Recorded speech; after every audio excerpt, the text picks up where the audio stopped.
Meus irmãos, sejam bem-vindos para mais um bate-papo sobre hermenêutica, bate-papo entre amigos, onde hoje a gente vai falar com o nosso amigo e parceiro aí de ministério, o pastor Nelson Galvão. A gente vai falar hoje sobre interpretar narrativas. Quais são as nuances, quais são os detalhes para você poder interpretar uma narrativa corretamente? O gênero literário da narrativa. Então a gente vai conversar. O pastor Nelson tem sido nosso parceiro aí nesse projeto e por vários momentos ele tem estado aqui junto conosco, exatamente para a gente interagir sobre esse assunto e gerar um conteúdo aí que vai edificar a tua vida, que vai garantir aí que você possa ler a Bíblia corretamente, interpretar a Bíblia corretamente. O pastor Nelson já chegou aqui. Deixa eu só enviar o convite aqui para ele. Faz o seguinte, envia esse vídeo aí, aperta no aviãozinho que está aqui embaixo e envia esse vídeo para mais pessoas, para que outras pessoas conheçam o conteúdo que a gente vai trabalhar aqui. Bom dia! Bom dia, Lázaro! Tudo bem, Coisa meu amigo? boa, tudo bem, graças a Deus. Coisa boa, a sua parceria. Você tá me ouvindo bem? Estou ouvindo sim, estou ouvindo bem. Eu aprendi que na live a primeira coisa que a gente tem que fazer não é dar bom dia, é perguntar se está ouvindo bem. É verdade. É verdade. Nelson, seja bem-vindo mais uma vez aí. A sua parceria tem sido muito boa para a gente gerar esse conteúdo aí. E eu creio que Deus tem usado sua vida aí por meio desse ministério aí, né, para quem está chegando agora, de frente com o texto, né, um trabalho que o pastor Nelson tem feito para ensinar as pessoas a interpretarem a Bíblia, a compreenderem as Escrituras. E isso é uma coisa que também está no meu coração, que é ensinar as pessoas a lerem, para não ser levadas por todo o vento de doutrina, para irem direto na fonte e conhecerem realmente a vontade do nosso Deus. Nelson, hoje a gente vai falar sobre gênero literário e narrativa. Dentro dos gêneros literários, a gente vai falar sobre narrativa.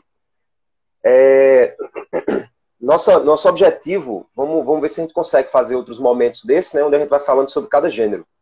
Né? Isso acho que a gente tinha conversado um pouquinho sobre isso, você tinha dado essa ideia. Isso mesmo. Não é isso? Beleza, mas isso mesmo. Para a gente poder começar, eu queria que você falasse de maneira sucinta, mesmo que seja repetitivo, né? A gente já falou isso em outros momentos, mas sobre a importância de você entender o gênero literário para você poder interpretar. E aí, a partir daí, a gente vai na direção do gênero narrativo. Mas para o pessoal entender por que é tão importante eu saber o gênero para que eu possa interpretar o texto corretamente.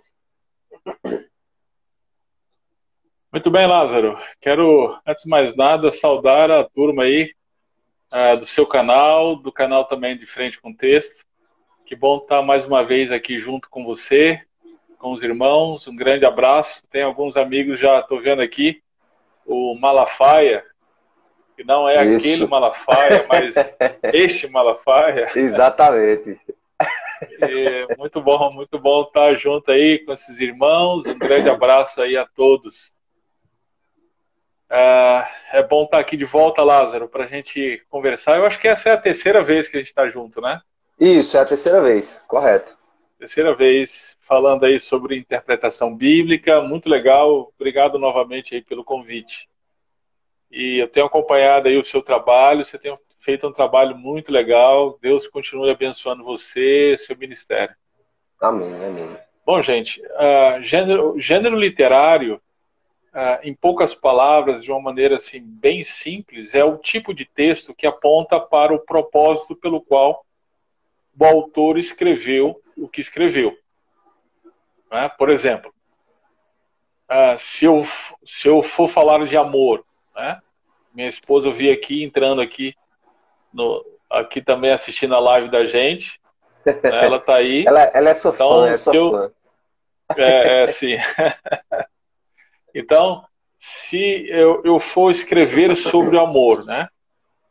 Se eu for escrever um texto para minha esposa, falando de amor, vai ser de uma forma. Agora, se o jornal aqui da minha cidade, aqui em Atibaia, pedir para eu escrever sobre amor, com certeza não vai ser a mesma forma que eu escrevi para minha esposa. Então, é o mesmo tema, mas formas diferentes, né? Que é determinado pelo propósito pelo qual eu escrevi, né? Se eu tiver que fazer um documentário para uma série, né, na Netflix sobre o amor, vai ser uma outra coisa, vai ser uma outra forma, né, bem diferente. Então, o propósito determina a forma como eu escrevo, né? Da mesma forma é nas escrituras, né? A escritura ela é riquíssima em gêneros literários, em tipos de literatura, né? Nós temos nas escrituras narrativas, que nós vamos trabalhar hoje, nós temos profecia, poesia, cartas, evangelho. Evangelho é um gênero literário, né? Apocalíptico. Então, existem vários tipos de literatura e nós precisamos aprender a lidar com ela se nós queremos ser fiéis na nossa interpretação. Você perguntou, então, qual é a importância? A importância é que nós acarretamos em erro interpretativo quando nós não consideramos o gênero literário e as suas características peculiares, né? Por exemplo, eu tenho ido a Moçambique, né? O Prega Palavra ele tem uma turma de pastores sendo treinados em Moçambique. E na última vez que eu fui, me apresentaram uma fruta. Sim. Uma fruta que eu não conheço. É uma fruta chamada maçã. Essa fruta, o formato dela, ela parece uma bola de tênis. Sim. Só que é duro como coco por fora. E por dentro parece um maracujá.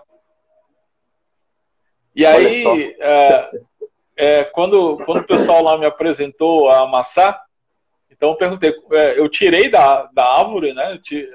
O lugar que a gente ficou lá no treinamento é uma chácara, e então eu tirei da árvore e perguntei, vem cá, como é que eu saboreio?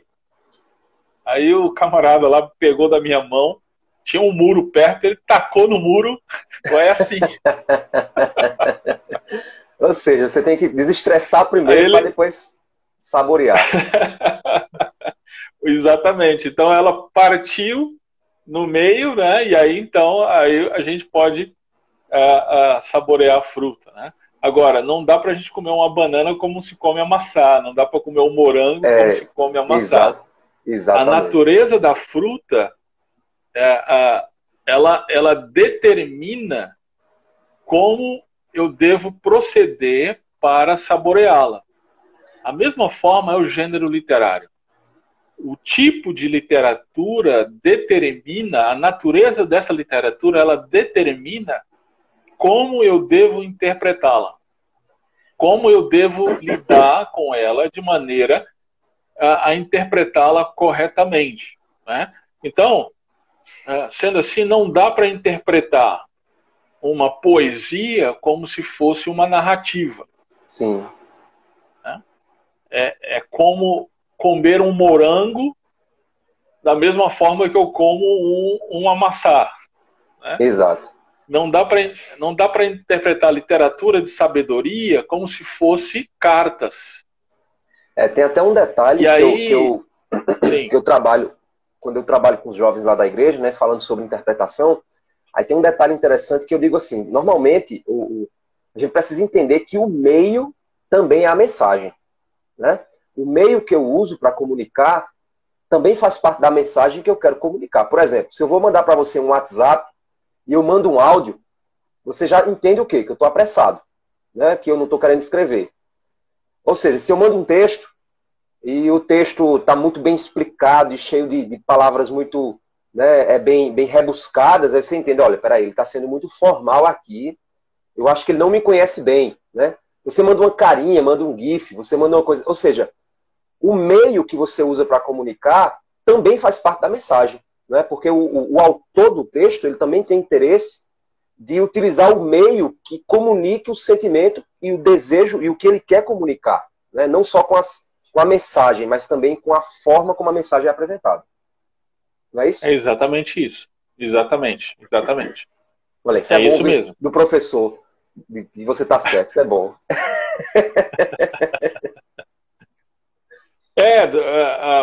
A gente se fala, normalmente a gente se fala via WhatsApp, por exemplo, né? Sim. E aí, então, a gente manda aquele legalzinho, legal, isso. Né? Manda umas carinhas, tal. Isso é uma forma de comunicação, a mãozinha, tô orando. Isso é uma forma de literatura também. É uma forma de comunicação e que ela diz a respeito do nosso propósito de comunicação. Né? Normalmente é uma maneira mais informal, né? Entre amigos e etc.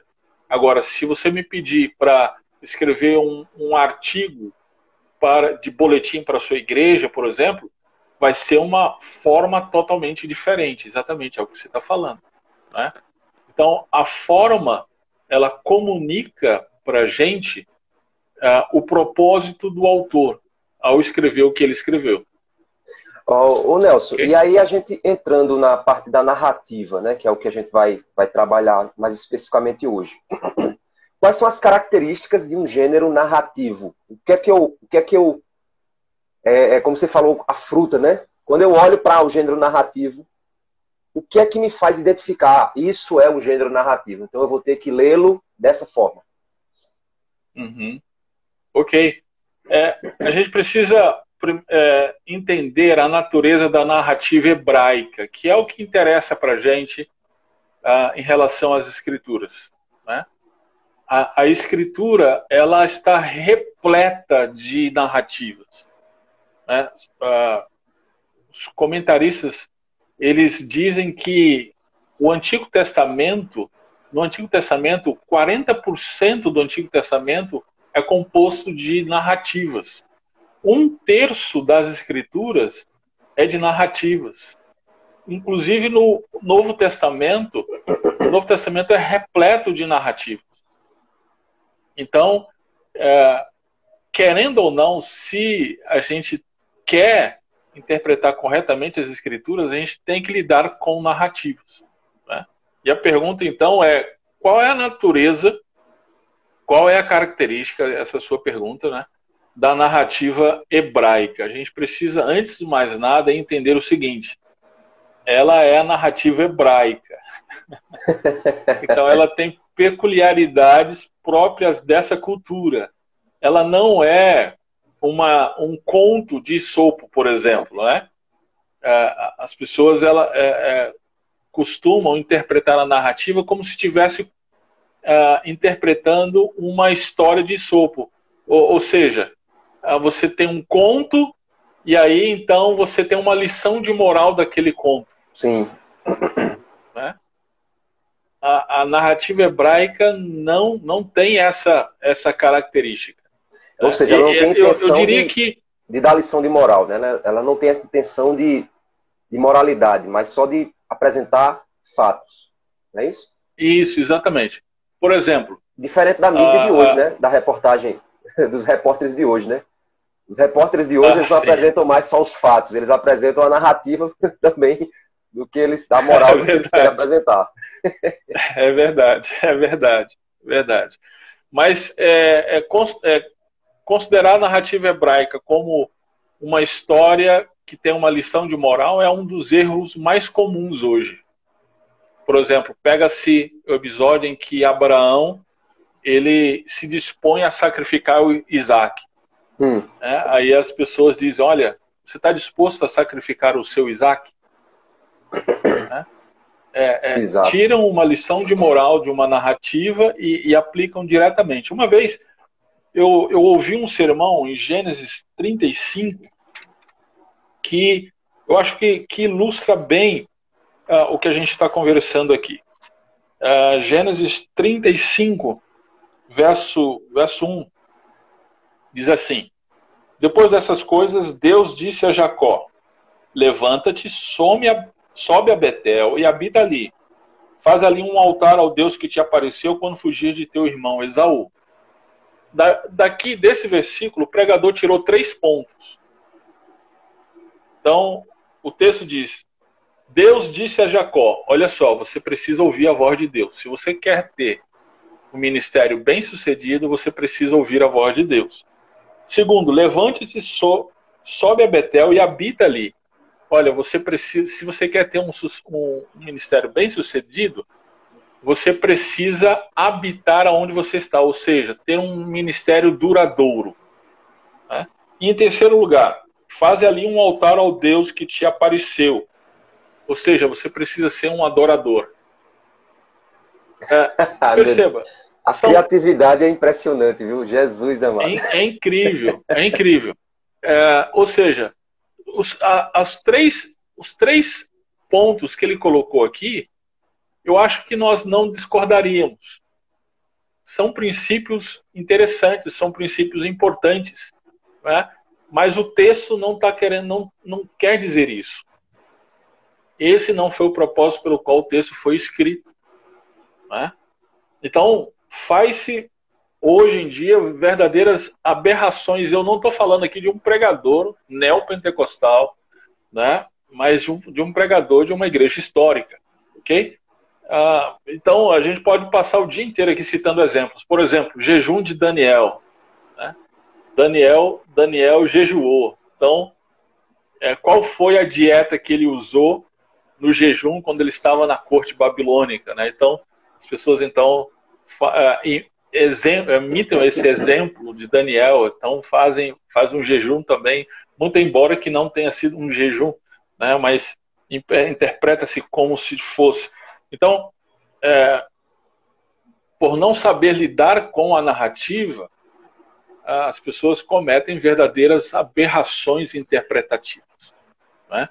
Então, por isso é importante a gente saber do que se trata a narrativa hebraica. Né? Qual é a natureza e quais são as características próprias da natureza da narrativa hebraica.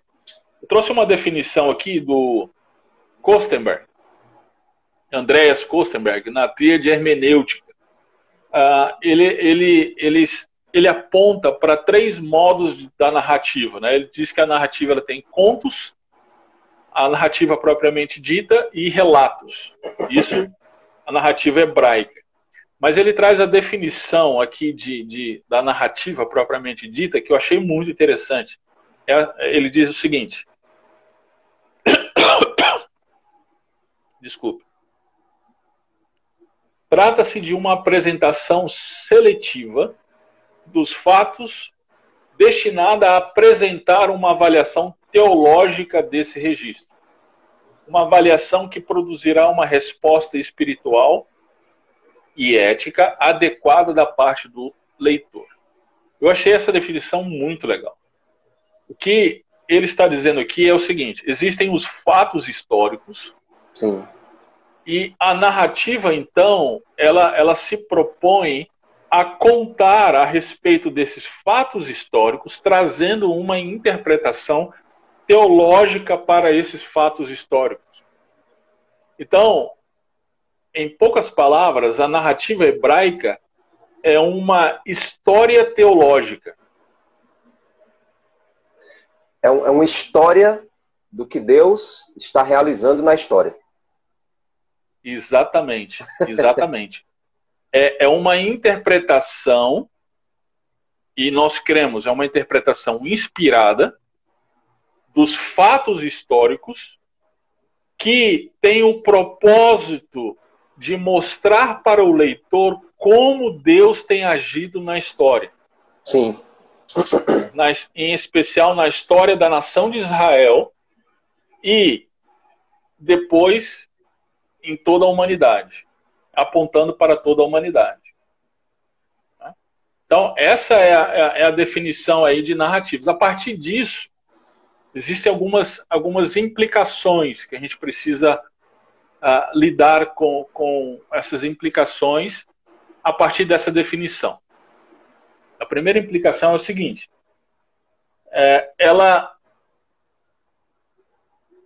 a narrativa específica que nós estamos lendo, ela não é doutrinária.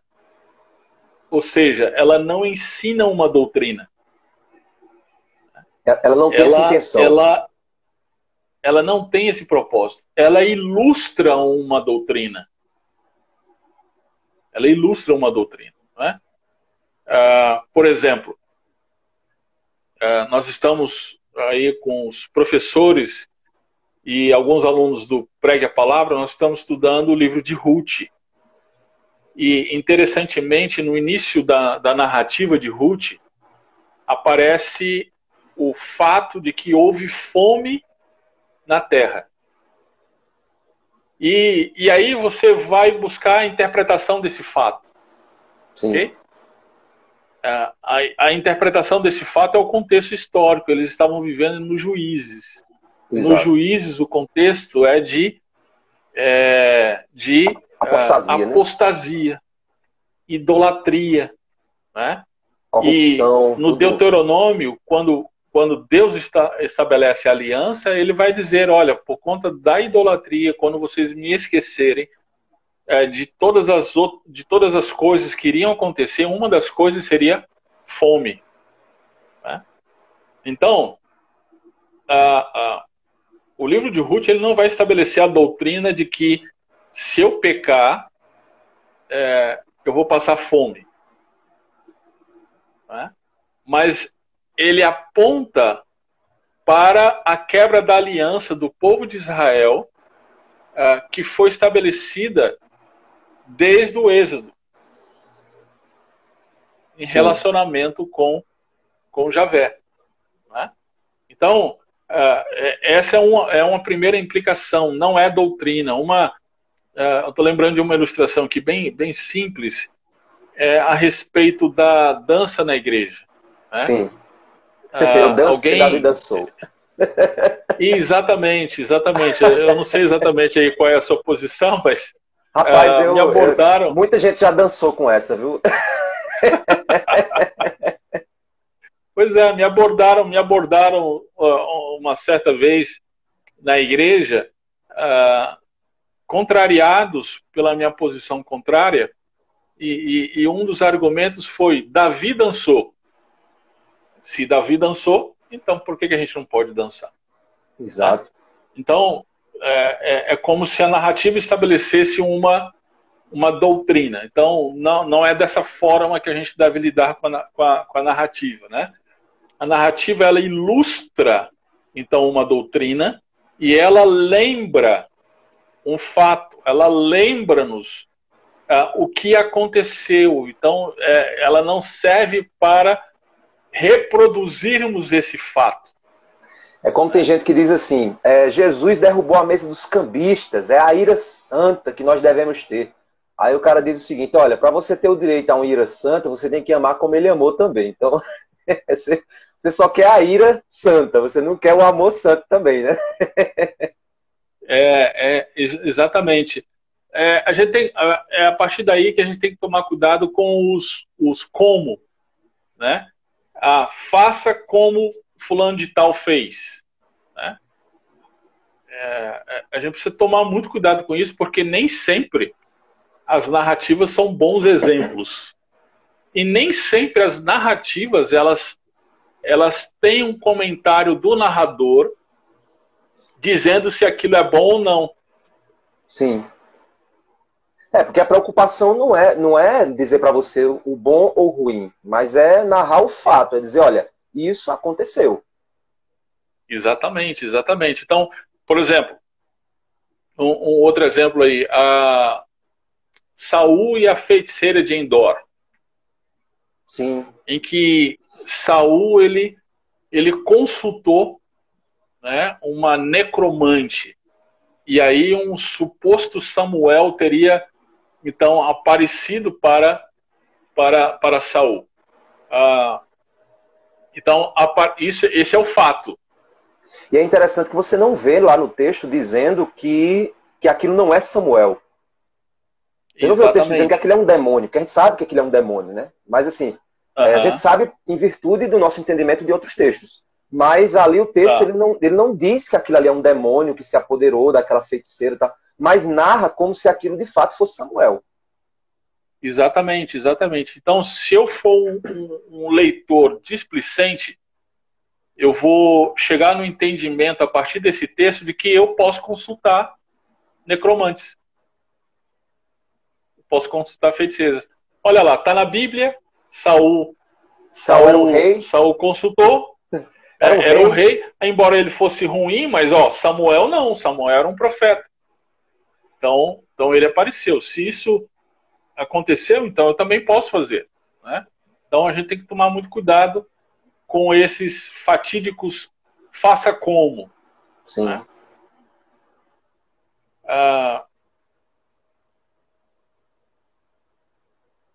Uma coisa interessante que a gente deve lidar com a interpretação da narrativa são os níveis da narrativa. Sim. Aí o Gordon Fee e o Stewart, eles, naquele livro Entende o que lês, eles ajudam muito a gente nisso. Existem 3 níveis de narrativa, da narrativa. O nível imediato, que é o individual. Sim. O nível intermediário e o terceiro nível, que é a metanarrativa. Então, são 3 níveis que estão juntos aí no elemento narrativa. Com isso, ele quer dizer o seguinte. Por exemplo, eu mencionei Ruth, né? O nível individual ali da narrativa é Ruth, é Noemi, é a família, é a problemática da família. Sim. Né? Uma família que estava passando dificuldades na época dos juízes, e aí por conta dessas dificuldades, então essa família decide mudar para Moabe, e lá os homens da família morrem. E aí então Noemi e Ruth, Noemi retorna para Israel juntamente com a sua nora Ruth. Né? Esse é o nível individual da narrativa. É o que se concentra na história do personagem. Né? O que se concentra a história do personagem. Na vida do personagem como se fosse um elemento isolado. Exatamente, exatamente, exatamente. Bom, mas se a gente considerar só esse nível, é aí que a gente vai ter as dificuldades em relação à interpretação moralista. Né? A gente vai tirar lições de moral para a gente. Sim. Né? Tem gente, então, que vai recitar o que Ruth disse para Noemi, né? O teu Deus será o meu Deus, etc. No casamento. Em casamento, né?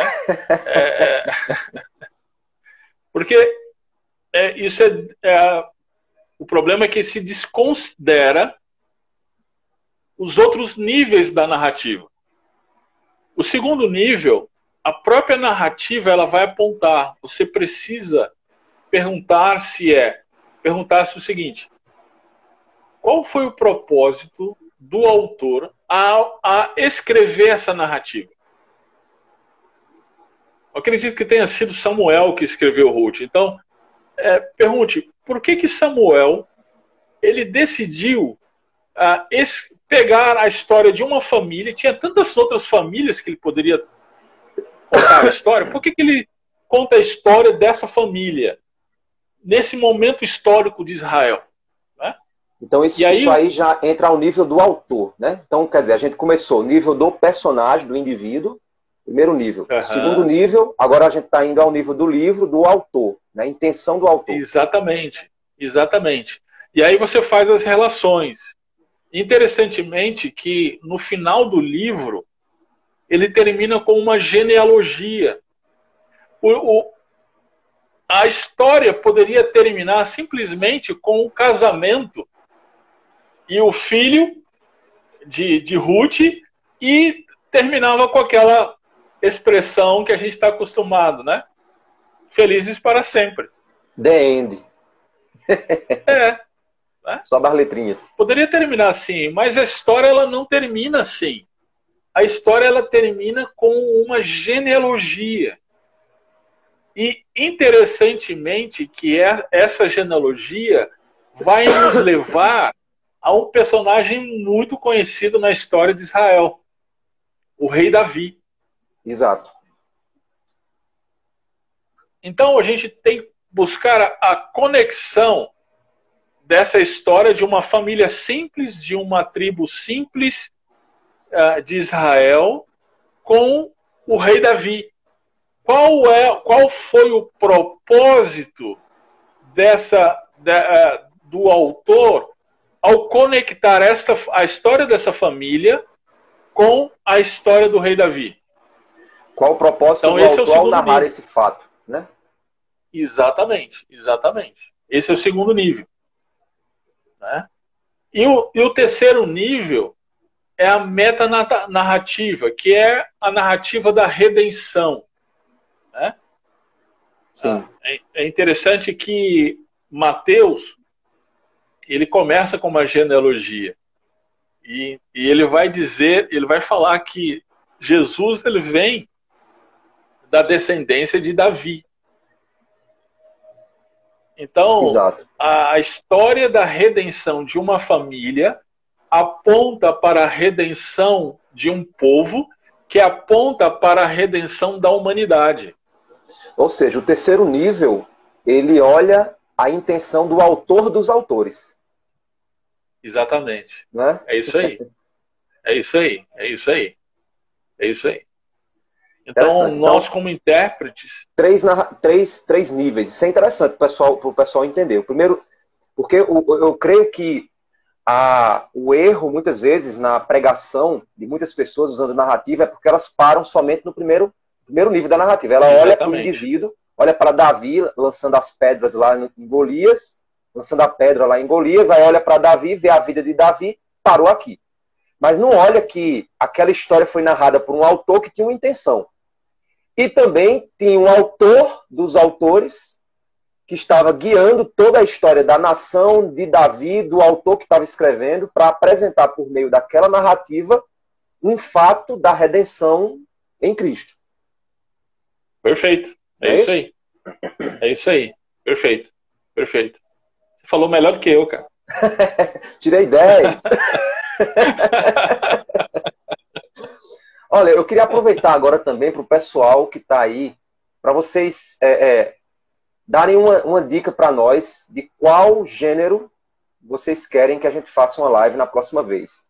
E aí, quando o pastor Nelson estiver de volta, a gente vai falar sobre um outro gênero, e aí vocês vão dando aí o gênero que foi mais votado, a gente trabalha ele na próxima live. Vamos fazer uma democracia. Legal. Democracia sem o demo, né? Boa. Só com a cracia mesmo.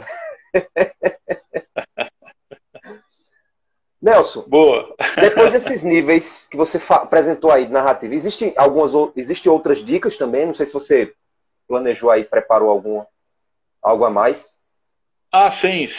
Sim. Vamos pensar como lidar com o primeiro nível. Certo. Que é o nível individual. Né? A gente precisa, para a gente começar, esse é o começo de um correto estudo para lidar de maneira adequada com a narrativa, né? Então, antes de mais nada, a gente precisa saber como lidar com essa narrativa no nível individual. Numa narrativa, nós precisamos prestar atenção nos elementos que compõem uma narrativa. Né? Que elementos seriam esses? Personagens, né? o enredo, a cena, cena ou cenas envolvidas, né?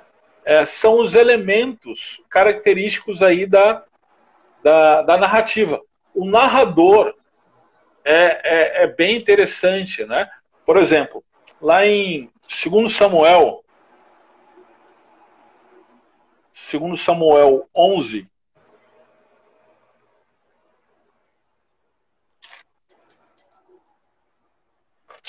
aqui tem a narrativa do adultério de Davi. Olha o final do capítulo 11, no verso 27. O verso 27 diz assim: passado o tempo do luto, Davi mandou que a trouxessem para o palácio, e ela tornou-se sua mulher e lhe deu um filho. Bom, essa aqui é a narrativa. Agora, olha a continuidade do texto. Mas isso que Davi fez desagradou ao Senhor. O narrador, ele não se presta somente a narrar os fatos. Ele dá a interpretação do fato. Sim. Alguns comentaristas chamam isso, estudiosos chamam isso de narrador onisciente. Né? Ele mostra conhecimento do coração de Deus. E ele coloca, então, a sua interpretação dos fatos. Então, ele coloca, mas isso que Davi fez desagradou ao Senhor. Então, é bem interessante prestar atenção no narrador. Né? Gênesis 2, a narrativa da criação da mulher.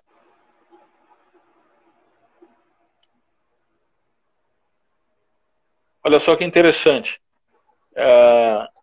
Então vem a narração no capítulo 2, verso 18 em diante, como Deus fez a mulher. No verso 23, então, tem a perspectiva do homem, a reação do homem em relação à criação, e aí vem o narrador. Verso 24. Portanto, o homem deixará seu pai e sua mãe, e se unirá à sua mulher, e eles serão uma só carne. Aí volta para a narração. E os dois estavam nus, o homem e sua mulher, e não se envergonhavam. Ou seja, o narrador aqui no verso 24, ele está colocando a interpretação dos fatos. Sim. Né? De maneira inspirada, Moisés ele está dizendo, olha, a interpretação desse fato, da criação do homem e o casamento do homem com a criação da mulher e o casamento do homem com a mulher, é que o homem e mulher serão uma só carne. Essa é uma interpretação, então, do narrador. É como se o narrador estivesse dizendo o seguinte: a consequência natural desse fato que eu estou narrando para vocês é esse aqui. Portanto, aí a consequência natural vai ser essa. Exatamente. É exatamente isso. Né? Então, narrador, o cenário, ele é interessante porque ele aponta para talvez a estrutura da narrativa, né? O cenário, voltando para Ruth, o cenário ele é interessante no capítulo 2 de Ruth. Vamos dar uma olhada lá.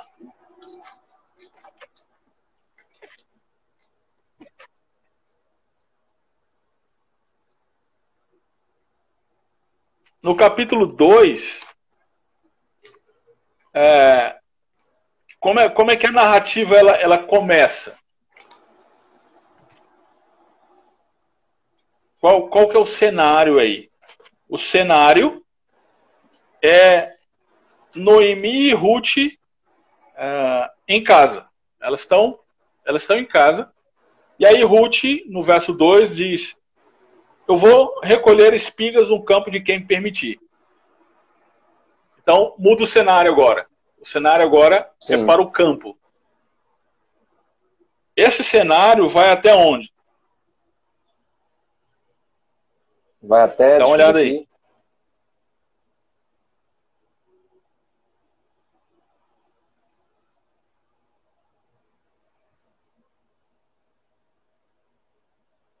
Olha o verso 18.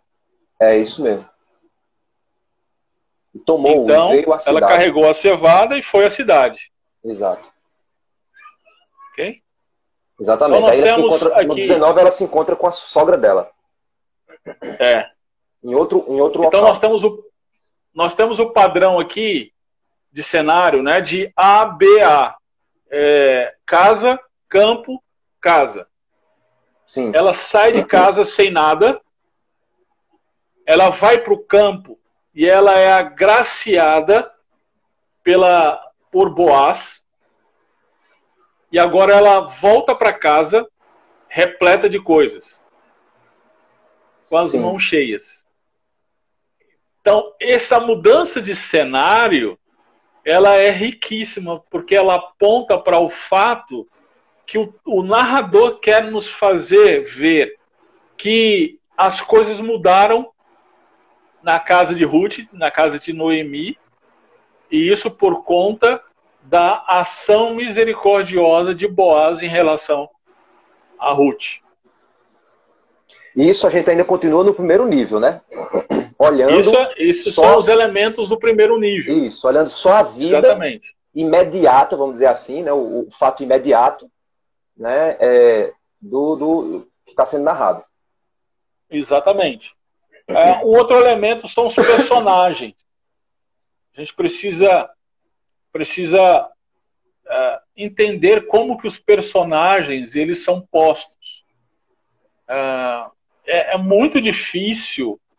A gente aprendeu isso no seminário, né? Os sermões biográficos. E aí você pega a biografia daqueles personagens que aparecem nas escrituras de uma forma deslocada. Essa é a tentação, não é? Mas a gente precisa procurar entender por que aqueles personagens estão postos como estão postos, né? Voltando à definição do Kostenberg, a narrativa é uma história seletiva. O autor ele seleciona os fatos que ele quer narrar. Então ele também seleciona os personagens, né? Sim. Por exemplo, voltando aqui para Ruth. Ruth vai ser o nosso grande exemplo de hoje. A gente sabe que Noemi ela tinha 2 noras, né? Sim. Uma ficou com ela e a outra voltou atrás, né? Qual é o papel dessa nora de Noemi que voltou? Qual é o papel dessa nora ao retornar para sua terra, né? Para Moabe? O papel dela aqui na narrativa é simplesmente contrastar com a atitude de Ruth. Somente. Depois ela está contrastando. Depois ela desaparece. Ela não tem mais importância para o que o autor quer dizer. Exatamente. Ele poderia simplesmente não citá-la também. Exato. Poderia ter não citado. Mas ele cita somente no momento em que ela retorna. Isso tem um propósito. Tem um outro personagem que também serve de contraste em Ruth. Está no capítulo 4, onde nem o nome dele é citado. É o sujeito que estava na fila, que estava na posição da frente, na fila de Boaz, né, para assumir Ruth. O resgatador. Verdade. Exato. Ele tinha prioridade para resgatar Ruth. E Boaz vai dizer isso, né? Mas quando então Boaz diz, olha, além de resgatar o terreno de Noemi, você vai ter que resgatar também o que está no terreno. São as pessoas. A viúva. Né? Tem todos os aí ele falou, aí é mais boca para alimentar, tô fora. Isso iria dar problema para ele na questão da divisão da herança depois. Então ele, não, tô fora. Então, qual é o papel desse personagem aqui na narrativa? É contrastar com a atitude de Boaz. A atitude de Boaz. Exatamente. E essas ações, elas vão, de certa forma, apresentando o contexto da personalidade dos personagens, né? Das atitudes espirituais que eles estão tomando, né? Do coração deles, né? De o porquê Deus está usando a vida dele para agir, né? Tudo isso a gente... Isso. Ou seja, a gente já chegou, não sei se foi sua intenção, mas a gente já chegou no segundo nível, né, da narrativa, né, que é o nível do que o autor está querendo dizer ao selecionar personagens e ao apresentar histórias, omitir fatos. Exatamente, exatamente. Então chegamos quando no a gente segundo vai nível. Isso, quando a gente vai estudando esses elementos da narrativa, isso vai nos levando para o propósito do autor. Um outro elemento muito importante é o diálogo. É como o autor ele seleciona os diálogos, né? Sim. que ele narra. Ele seleciona esses diálogos com um propósito teológico. Ele vai apontando para o propósito daquilo que ele quer ressaltar, né? Isso é extremamente importante. De novo, no livro de Ruth, será que esses personagens só falaram isso a vida inteira deles? Exatamente. Aquilo que está... Outro fato também é a maneira, vamos dizer assim, artística, né, com que o autor quer narrar o fato. Ou o quanto ele demora para narrar aquele fato, né, o quanto ele apenas dá uma pincelada, que aí mostra que aquilo não tem tanta relevância, não é isso? Ou o quanto ele repete, né, ele se demora, ou como é que ele... Né, em que ordem ele apresenta, não é isso? Também são coisas, são peças artísticas, né, assim, da narrativa. Exatamente. Tem uma fala de Boaz, no capítulo 2, verso 12, que é muito interessante. O autor ele está pincelando os diálogos. Ele está pincelando os diálogos para mostrar para a gente o que ele quer revelar. Olha só. Boaz dizendo para Ruth: que o Senhor recompense o que fizeste, que recebas grande recompensa do Senhor, Deus de Israel, sob cujas asas vieste buscar abrigo. Isso aqui é fantástico. O autor está mostrando para a gente que Ruth, ela, em algum momento, ela teve fé no Deus de Israel. E por causa dessa fé no Deus de Israel, ela se abrigou no Deus da aliança de Israel. Sim. E tendo se abrigado no Deus da aliança, então é por isso que Boaz então vai dizer que o Senhor a recompense. Quando nós nos abrigamos em Deus, nós temos a recompensa. Quando nós cremos em Deus, unicamente em Deus, para a nossa salvação, por meio de Jesus Cristo, nós somos recompensados com a salvação, com a redenção, né? Não por conta das nossas obras, mas é porque nós confiamos no Senhor. Então você vê que o autor, ele está fazendo o quê? Ele está entrando agora, ele está entrando num movimento onde ele sai do primeiro nível e ele agora está nos conduzindo em direção ao terceiro nível, que é a intenção de Deus, né, agindo naquela história. Ou seja, o autor, ele é como se o autor fosse esse elemento central, né, em que ele está lá no segundo nível, mas o que é que ele faz? Ele apresenta o primeiro nível e mostra a relação do primeiro nível com o terceiro nível. Não é isso? Sim, exatamente. É isso mesmo. Perfeito. E aí a gente chega no terceiro nível. Sim. Mas não assim tão depressa, não assim tão automático. Sim. A gente tem que passar bem pelos primeiros níveis. Entender, para poder chegar no terceiro nível, a gente tem que entender bem como lidar com o primeiro nível, com o segundo nível, e aí sim a gente entende a relação desses níveis com o terceiro nível, né? Entendi. Então, é por isso que eu estou enfatizando bem. A gente precisa pegar os elementos do primeiro nível e trabalhar, então, personagem, enredo, narrador, as cenas, a mudança de cenas, os contrastes, né? esses tipos de elementos, de características da narrativa vão nos ajudar a entender isso. Eu gosto do gráfico do Sidney Greidanos, no livro O Pregador Contemporâneo e o Texto Antigo. Ele traz um gráfico para a gente saber lidar com a narrativa, né? Quando se trata de enredo, esse é um outro elemento da narrativa que a gente precisa prestar atenção. A narrativa, normalmente, ela começa com um cenário inicial,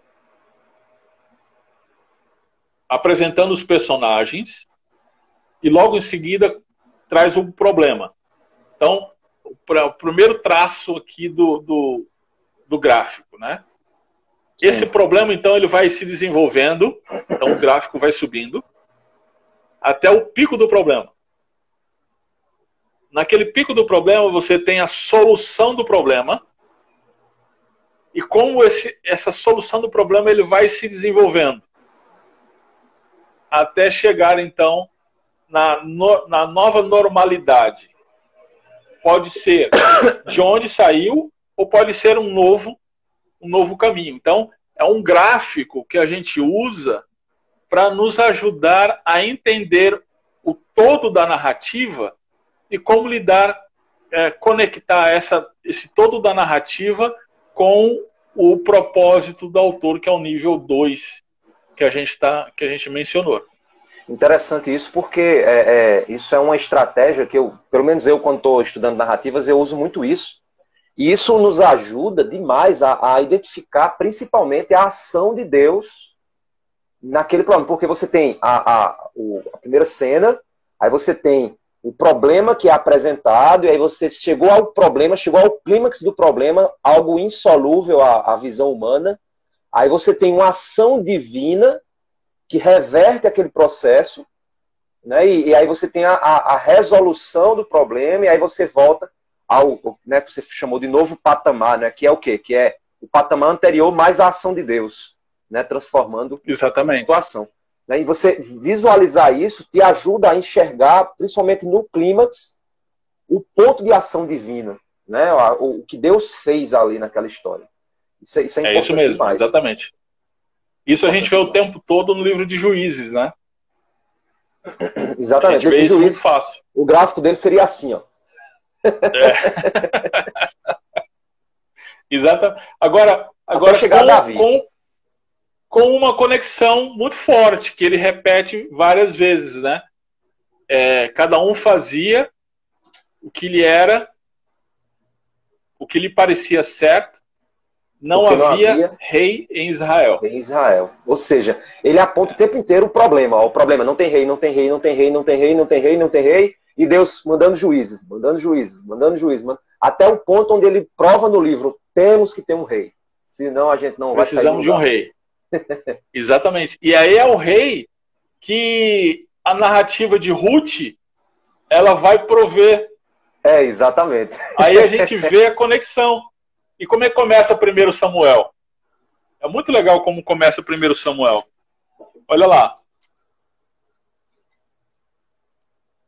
Havia um homem de Ramataim, Sofim, na região montanhosa de Efraim, chamado Eucana, filho de Jeroão, filho de Eliú, filho de Tou, filho de Zuf, efraimita. É muito interessante. Ele vai contar também uma história de uma família pequena, né, que depois ele vai mostrar qual é a conexão dessa pequena narrativa com a história da nação e, na sua sequência, a história da redenção do mundo, né? Exato. Fantástico. Nelson, a gente tem 5 minutos. Já? Já. Temos 5 minutos. Mas eu acho que a gente trabalhou bem alguns pontos muito importantes. A gente trabalhou como identificar narrativa, a intenção que a narrativa não tem de ser moral.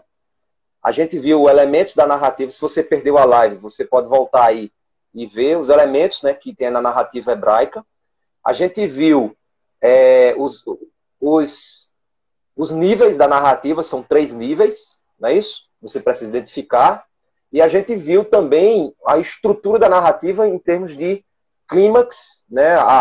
Como é que o clímax chega e ele vai e resolve o problema, Deus resolve o problema e apresenta para nós a solução eterna dele. Então eu acho assim, que a gente acabou trabalhando meio que, mesmo que superficialmente, mas elementos extremamente importantes para quem quer interpretar a narrativa. Não é isso? É isso aí, sim. Espero que tenha ajudado, tenha contribuído aí. Nelson, você teria alguma dica? Eu tenho uma dica de livro, né? Que é esse aqui, ó. Eu acho que é um livro fantástico para quem quer entender gêneros. Sim. Entende o que lês. Sim. Né? Sim. Então, acho que Você teria alguma dica aí para a gente finalizar com elas? Bom, esse livro, ele é muito bom. Vale a pena. Um outro livro é esse que a gente está acostumado aí a indicar. Eu mencionei aqui o conceito, né, de narrativa dele. É o Andreas Kostenberg, A Tríade Hermenêutica. É um livro muito legal. Ele é muito profundo, mas numa linguagem assim, muito, muito acessível. Então, vale a pena. Vale a pena aí adquirir, ter na biblioteca para consultar sempre que necessário. Muito bom. O outro livro é esse aqui, não sei se dá tempo, mas... Dá sim. A Espiral Hermenêutica. Isso aí eu tenho. Isso é muito bom. Do Grant Osborne. Esse também é um livro muito legal, um pouquinho mais acadêmico, mas ele é muito pertinente aí para pesquisa na área de gênero literário. Muito bom. Nelson, sei que a gente vai voltar aqui. Eu vi que a votação aqui, pelo menos eu fui anotando, uma pessoa votou aí Apocalipse. Rapaz. O pessoal quer logo ir pro fim do mundo, logo. Mas, e aí, o que você acha de a gente trabalhar Apocalipse aí no próximo? Dá para trabalhar sim, vamos lá. Vamos lá. Embora. Desafio dado, desafio aceito. Sim. Então, vai ser um prazer. Agradeço a Nelson aí pela disponibilidade, né? Você que está aqui, siga o De Frente com o Texto, é um trabalho muito bem feito que o Nelson tem feito aí, toda a experiência dele nessa área de interpretação bíblica e de hermenêutica. O canal do YouTube tem estudos fantásticos, estudos muito bons. Então siga aí o De Frente com o Texto, compartilha, ferramenta muito boa para você estar aprendendo aí. A gente precisa, gente, aprender a interpretar as escrituras. Tem muita coisa ruim por aí. A gente precisa não ser levado por todo o vento de doutrina e ter as ferramentas para a gente poder interpretar corretamente. Nelson, obrigado pela sua participação. Deus esteja abençoando e lhe capacitando. Lázaro, eu que agradeço. Para mim é um grande privilégio estar aqui com você. Obrigado aí pelo convite. Amém. Deus abençoe você, seu ministério e a turma aí que está nos acompanhando aí. Amém. Deus abençoe. Você que nos acompanhou, Deus abençoe. Envie esse vídeo aí para mais pessoas e acompanhe o nosso trabalho. Próximo sábado temos mais, se Deus quiser. Tchau.